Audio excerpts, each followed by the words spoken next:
EP 3สำหรับการหาเทคนิคในการเข้าเทรดมือใหม่หรือคนที่เข้ามาเทรดแต่บ่สามารถเก็งกำไรได้ลองเอาเทคนิคนี้ไปปรับใช้เบิ่งเนาะซึ่งว่าไผที่ติดตามมาตั้งแต่ EP 1 EP 2จะฮู้เทคนิคที่นุชเองหาจังหวะเข้าไซส์เป็นประจำจะเป็นโซนนี่นั่นเนาะถ้าไผมือใหม่เนาะเข้าไปย้อนเบิ่งคลิปย้อนหลังในหน้าโปรไฟล์ได้เลยโอเคตอนนี้อยู่ในกราฟของโซโลนาซึ่งโซนปัจจุบันที่เราเห็นเนาะที่เห็นเป็นแฮงขายทุบลงมาเนาะแฮงขายพยายามทุบลงมาสิเป็นโซนนี้เลยจะปัจจุบันเนาะเอิ้นว่าเป็นโซนแถวโซนนี้เลยซึ่งเขาจะใช้เป็นฐานของแนวต้านนั่นเองเนาะเป็นอย่างเขาคือเลือกโซนนี้สังเกตเบื้องการรีเจ็คไซด์ของแท่งเทียนในแต่ละแท่งเนาะสังเกตเห็นได้เลยว่ากราฟนี่นะพยายามที่จะผลักดันราคาขึ้นเนาะพยายามที่จะ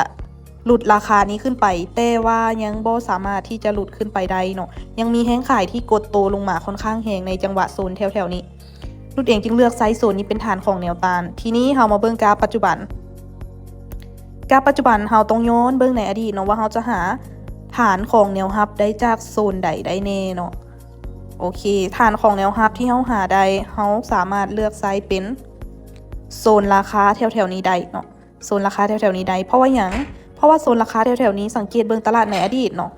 สังเกตเห็นว่าแห้งขายที่เทลงมาแต่ก็ยังมีแหงซื้อที่รอรับราคาไว้อยู่หลายๆจุดเนาะซึ่งจุดที่เราเห็นก็สิเป็นจุดนี้ต่อมาก็สิเป็นจุดใดแต่ว่าจุดนี้นะมันบ่ค่อยได้เฮ็ดไส้เทียนปานใดเนาะมีแต่เนื้อเทียนล้วนๆเลยก็สิเป็นโซนนี้ถ้ากราฟปัจจุบันถ้าหากว่ามันบ่ค่อยมีไส้เทียนมีแต่เนื้อเทียนแบบนี้นะอาจจะหลุดลงมาเนาะหลุดลงมาหน่อยนึงแต่ก็จึงกลับขึ้นไปแบบหลุดลงมาคล้ายๆโซนลักษณะแถวๆตลาดประมาณโซนจุดนี้แหละนี่โซนนี้เฮ็ดไส้เนาะเกิดการเฮ็ดไส้ซึ่งโซนนี้นุชเองมองไซส์เป็นฐานของแนวรับเนาะ ทีนี้เรากลับมาย้อนเบิ่งตลาดปัจจุบันตอนนี้หน้าที่ที่เราจะเฮ็ดก็คือรอเนาะรอจังหวะในการเข้าเทรดเท่านั้นเลยเนาะเราสังเกตเห็นว่าแฮงขายพยายามดันราคาลงมาอยู่เนาะลงมาหาฐานของแนวรับเดี๋ยวเรามาหาจังหวะในการเข้าออเดอร์กันว่าไม้นี้เราจะตัดสินใจในการเข้าซื้อหรือเข้าขายดีเราต้องสังเกตเบิ่งพฤติกรรมของแท่งเทียนที่แลนเนาะว่ามีแฮงหลายหน่อยซ้ำใดโอเคออเดอร์นี้เราจะตามซื้อขึ้นไปเลยงามๆเลยสังเกตเนาะสังเกตเบิ่งพฤติกรรมของแท่งเทียนที่แลนอยู่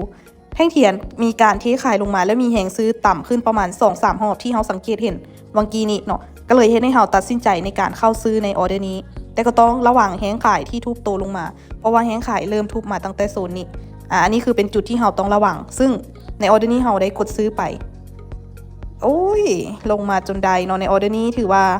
กราฟเกิดมีแหงขายเทลงมาหลายเนาะหลายเลยจนเฮ็ดให้ตลาดทะลุโซนลงมาเป็นที่เรียบร้อยออเดอร์วังกี้นี่เขาไปอยู่12สำคัญเขาต้องมีการบริหารเงินเนาะหลุดโซนลงมาแล้วดันขึ้นโอเคในออเดอร์นี้เขาจะไปอยู่25โอเคดันขึ้นแบบนี้ตามซื้อขึ้นไปเลยเนาะเพราะว่าการรีเจ็คไส้ในรอบนี้นุชคาดว่าน่าจะกลับโตขึ้นไปได้สักประมาณ1-2แท่งพักโตได้บ่ออเดอร์นี้จังใดอุ้ยโอ้หลุดลงมาเป็นที่เรียบร้อยเนาะหลุดลงมาเลยฮับบ่ไหวอยู่37เหรียญโอ้เฮาค่อนข้างเดินเงินหนักหน่อยนึงถ้าหลุดลงมาแบบนี้ตอนนี้ปิดขายได้อยู่1 2 3 4ออเดอร์โอเคมาออเดอร์ที่3จะเป็นออเดอร์ตัดสินเนาะว่าเฮาสิได้ไปต่อหรือพอซำนี้ออเดอร์นี้ตามขายถ้าหลุดโซนลงมาแบบนี้เฮาจะขายไปเลยมาเบิ่งนำกันเนาะออเดอร์นี้จะเป็นออเดอร์ที่3ของเฮาซึ่งว่าเฮาเข้าตามฐานฮับบ่ไหวเฮาก็ต้องเปลี่ยนทิศทางในการลิ้นเนาะสำคัญเด้อทุกคนบ่แนะนำให้เดินเงินแบบที่นุชเดินเนาะเพราะว่ามันค่อนข้างมีความเสี่ยงได้ก็ได้หลายบาทเดียวแต่ว่าเสียก็เสียหลายคือกันเนาะ3 2 1โอเคตอนนี้เฮายังติดลบอยู่เนาะนุชเองค่อนข้างจะเดินเงินหนักเนาะในรอบนี้ค่อนข้างงามไดโนโซนี้ถ้าเฮาขายมาแต่ถึงแต่ว่าเฮามาเข้าด้วยฐานแนวรับและเมื่อหลุดโซนแบบนี้เฮาก็ต้องนำตลาดให้ทันเนาะโอเคออเดอร์นี้เฮาจะไปอยู่22ออเดอร์นี้จะขายลงมาต่อเนาะแฮงขายยังกดโตลงมาอยู่เด้อบางครั้งเนาะแฮงซื้อที่ดันราคาขึ้นอาจจะขึ้นไปภาคโตก็เป็นไปได้แต่เฮาสังเกตเบิ่งการรีเจ็คไซของแท่งเทียนเนาะยังมีแฮงขายที่กดโตลงมาอยู่แปลว่าปริมาณของผู้คนที่ต้องการขายในตลาดนี้ยังมีหลายเนาะงามแฮงตลาดโซนนี้ตอนนี้ตลาด10 โมงเนาะ ของโซโลนาเอิ้นว่าโคตรสวยเลยทะลุฐานหับลงมาโอ้อย่านะอย่าเด้อโอ้ยเกือบไปแล้วโอ้สวิงเกินเนาะโอเคเนาะเฮาออกไปอยู่ประมาณ4ออเดอร์ก็มื้อนี้เฮ็ดกำไรได้อยู่9เหรียญอาจจะได้พักไปก่อนเนาะเพราะว่าตลาดนี้รู้สึกว่าเริ่มเข้าสู่ช่วงโซนที่ว่าสวิงแล้วเนาะเห็นบ่เกิดเริ่มมีไส้เทียนละเฮาจำเป็นจะต้องถอยเนาะได้กำไรเท่าใดก็เอาซ้ำนั้นไปก่อน